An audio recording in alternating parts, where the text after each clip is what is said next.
పర్లేదు ఇప్పుడు కొంచెం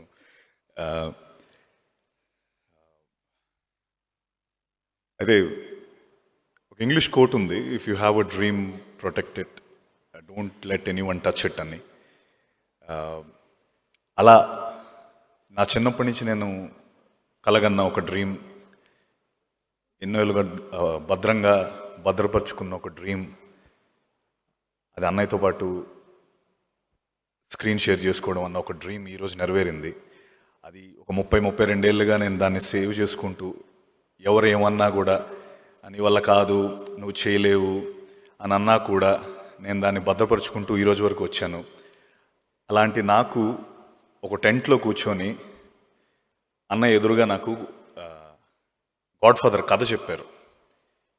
నేను సారీ అన్నయ్య, ఒక ఎర్రి మ్యాక్ ఎక్స్ప్రెషన్ వేసుకొని అన్నయ్య అలా చూస్తూ ఉండిపోయాను. నాకు సౌండ్ లేదు, విజువల్ ఒకటే ఉంది. ఈ మనిషి నాకు చెప్తున్నారు కథ, ఈయన నాకు కథ చెప్తున్నారు ఏంటి, ఈయన కోసమే కదా ఇన్నాళ్ళు కష్టపడింది.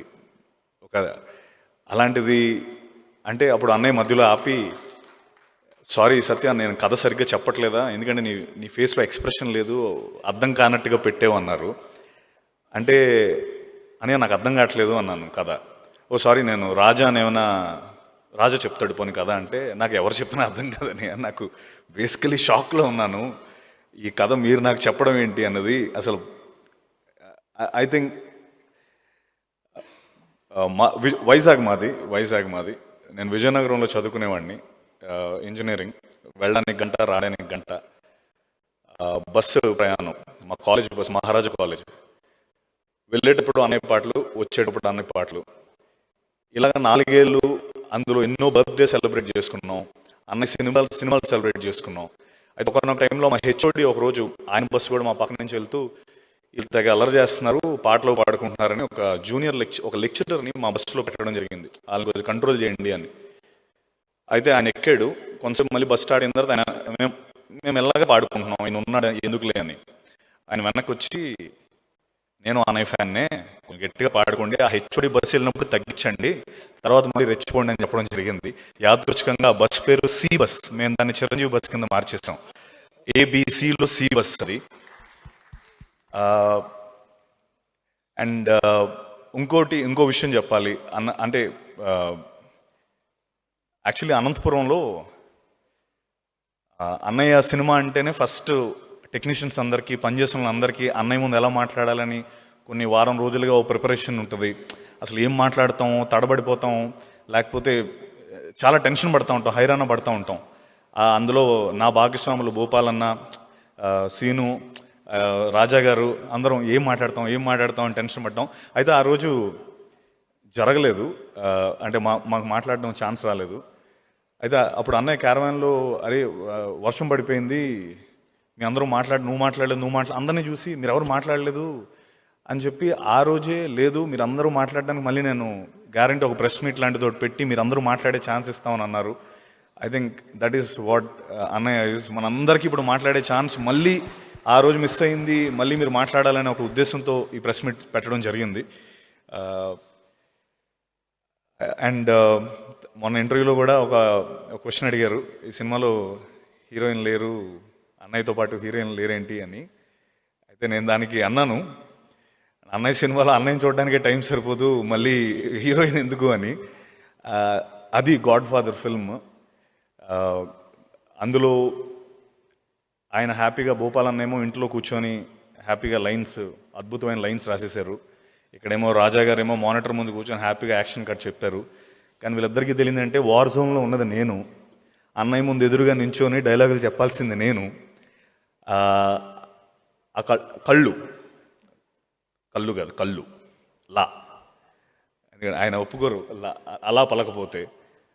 ఆ కళ్ళులో కళ్ళు పెట్టి డైలాగ్ చెప్పాలి, అన్నయ్యతో పాటు ఒక ఛాలెంజ్ విసిరే పాత్ర నాది. Jayadev very greedy character, power hungry character.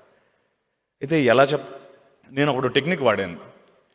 ఏంటంటే నాకు సైట్ ఉంది, సో నేను లెన్స్ తీసేసాను, నా ముందు మొత్తం బ్లర్.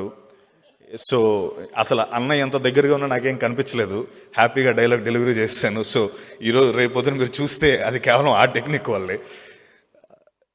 సో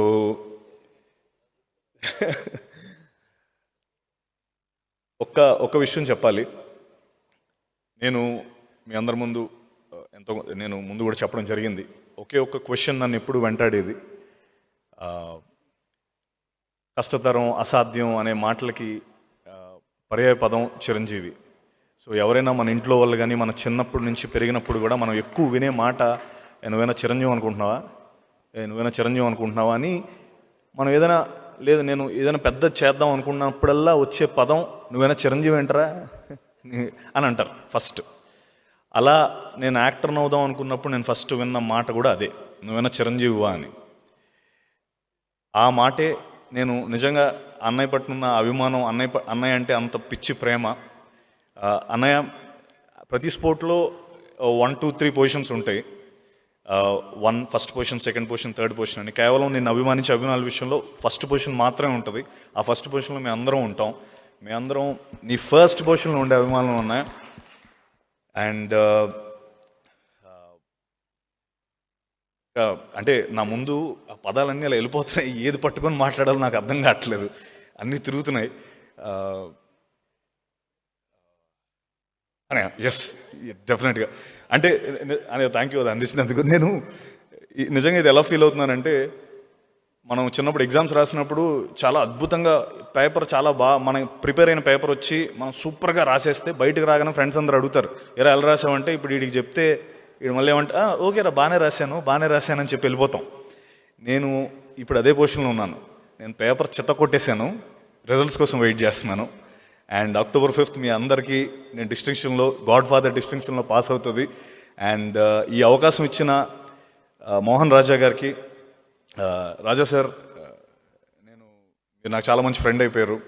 నిజంగా మీ కూల్ నేచర్, ఇంత పెద్ద ప్రాజెక్ట్ని మీరు హ్యాండిల్ చేసిన తీరు నిజంగా hats off to you sir. ఈ రోజున ఇంటర్వ్యూస్లో కూడా చాలామంది అడిగారు, ఎక్కువ చెప్పండి ఏదో ఒకటి చెప్పండి, నేను 5th తర్వాత చెప్తానని చెప్పాను. థ్యాంక్ యూ రాజా సార్ ఈ ఆపర్చునిటీ ఇచ్చినందుకు. Chowdary sir thank you so much. Prasad గారు థ్యాంక్ యూ సో మచ్. అలాగే మాధవ్ కుమార్, విడుదలై, గోకుల్, రాజ్, పవన్ అందరూ direction team thank you so much. Deepika thank you so much నా కాస్ట్యూమ్స్ అన్నీ చూసుకున్నందుకు. అండ్